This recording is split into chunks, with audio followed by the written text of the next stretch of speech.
Magandang araw! Para sa video lesson na ito ay dagdagan natin ang inyong kaalaman sa economics. At sa pagtatapos ng video lesson na ito ay inaasahang kaya mong matukoy ang mga palatandaan ng pambansang kaunlaran. Ngayon, paano ba natin masasabing maunlad ang isang bansa?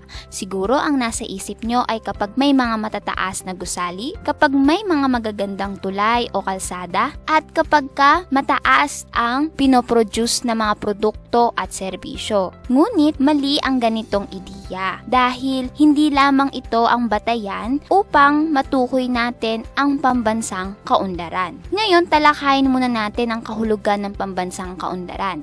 Ito ay tumutukoy sa kakayahan ng bansa na pagbutihin ang pangkalahatang aspeto ng pamumuhay ng mga mamamayan na nangangahulugan na dapat natutugunan ang mga pangunahing pangangailangan ng mga mamamayan tulad ng serbisyong pangkalusugan, may sapat na kita, ang edukasyon ay natatamasa ng lahat at natatamasa din ang ibang serbisyong panlipunan tulad ng programang pabahay at nakakamit ang seguridad para sa lipunan. Pag-unlad ng bawat bansa ay hindi pare-pareho kung kaya't merong iba't ibang antas ng pag-unlad ng mga bansa.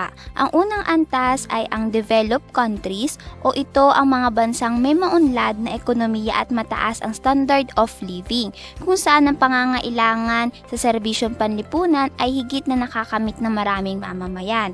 Ang mga developed countries ay kilala bilang mga advanced countries kung saan nangunguna sila sa larangan ng ekonomiya, industrialisasyon at teknolohiya, katulad na lamang ng Norway at Switzerland.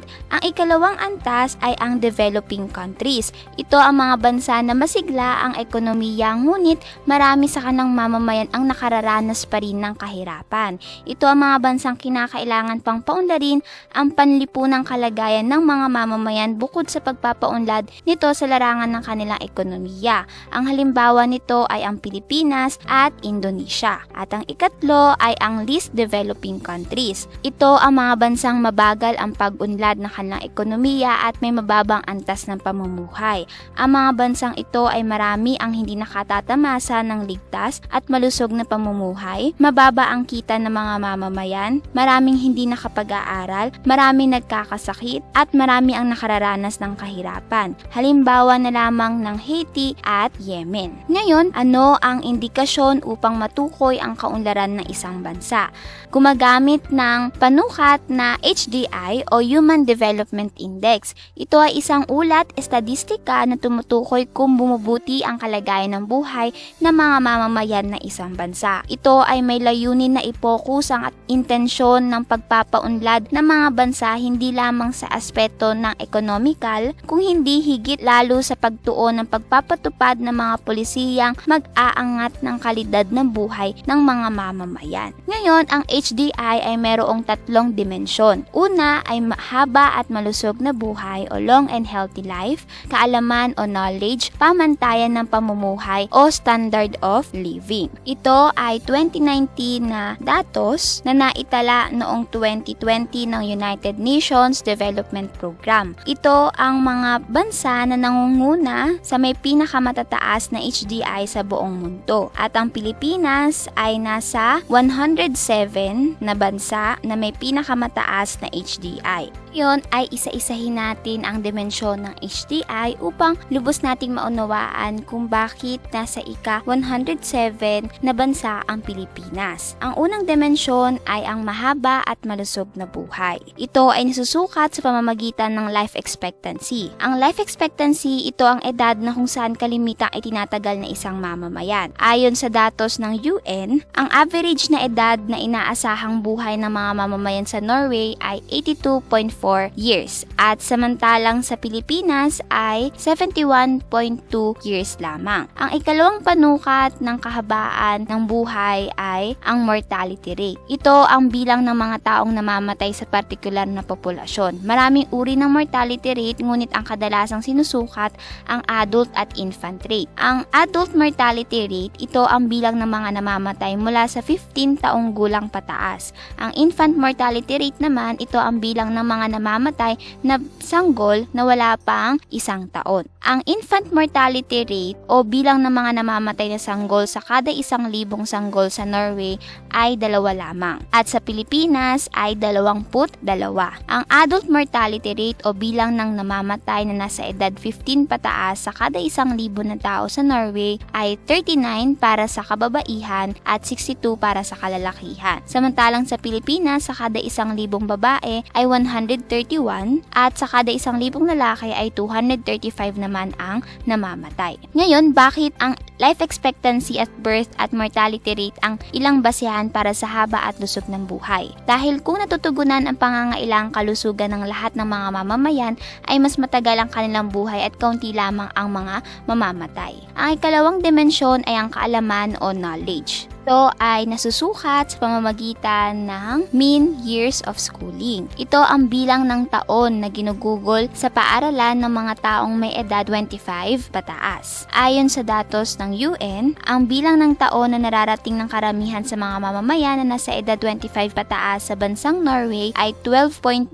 na taon. Samantalang ang bilang na ginugugol na taon ng mga nasa edad 25 pataas sa Pilipinas ay 9.4 years lamang. Ang ikalawang panukat na ginagamit ay ang literacy rate. Ito ang bahagdan ng mga nakababasa at nakasusulat sa isang bansa. Ngunit hindi nito nagagarantiya na lahat ng nakakabasa at nakasusulat ay nauunawaan ang kanilang isinusulat at binabasa, at kung may mastery o development sa kakayahan na ito. Ang porsyento na nakababasa sa Norway ayon sa Human Development Report noong 2019 ay 99%. Samantalang sa Pilipinas ay 96.4%. Bakit ang mga datos na nabanggit ang ginamit para sa dimensyon ng edukasyon? Dahil ito ay nagpapatunay kung nasusuportahan ang pangangailangang pang-edukasyon ng mga mamamayan. Lalo na't sa ating bansa ay ito ang may pinakamataas na budget na pinaglalaanan ng pamahalaan. Ang ikatlong dimensyon ay ang pamantayan ng pamumuhay o standard of living. Ang ginagamit na panukat dito ay ang gross national income per capita. Ito ang estimasyong kita na tinatanggap ng tao kapag hinati ang GNI ng bansa sa kabuuang populasyon nito. Ayon sa World Bank, kapag hinati ang kabuuang kita ng mga mamamayan sa loob at labas ng bansa sa Norway sa buong populasyon nito ay $72,920 sa bawat mamamayan. Samantalang sa Pilipinas ay $10,230.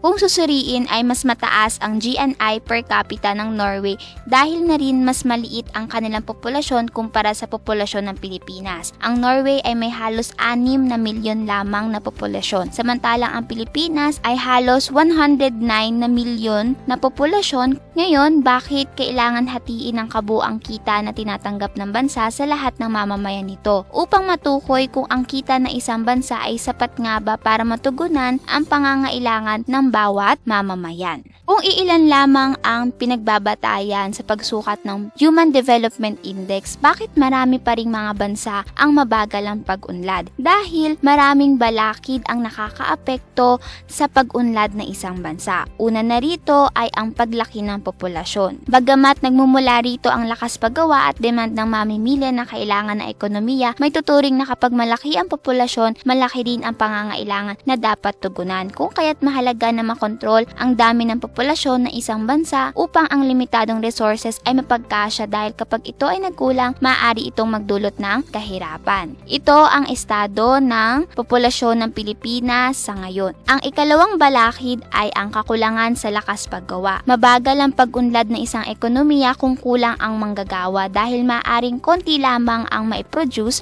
na produkto at serbisyo kung kaya't kailangan mag-angkat mula sa ibang bansa. At mapapansin natin na mayroong pagtaas ng unemployment rate dito sa Pilipinas ayon sa datos ng Philippine Statistics Authority. Ang ikatlong balakid ay ang maling paggamit ng resources. Ang mga produkto at serbisyo ay kailanman hindi magiging libre dahil may isang tao na magbabayad nito sa pamamagitan ng hindi niya matatanggap ang produktong ito. Kung kaya't mahalaga na kumonsumo lamang ng sapat sa iyong pangangailangan pangangailangan at huwag mag-aksaya upang makapaglaan pa sa iba. Lalo na sa ating bansa na kailangan ito dahil lumalaki ang ating populasyon. At ang ikaapat na balakid ay ang kakulangan ng likas na yaman. Ang pagkasira at unti-unting pagkaubos ng mga pinagkukunang yaman ay magiging hadlang sa paglago ng isang bansa, sapagkat dito nanggagaling ang hilaw na materyales na kakailanganin sa pagbuo ng produkto at serbisyo. Ang pag-ingat din sa kalikasan ay mahalaga upang mapagpatuloy natin itong mapagkunan ng resources, sapagkat kapag ito ay naaabuso, mawawalan tayo ng mapagkukunan ng pangunahing pangangailangan.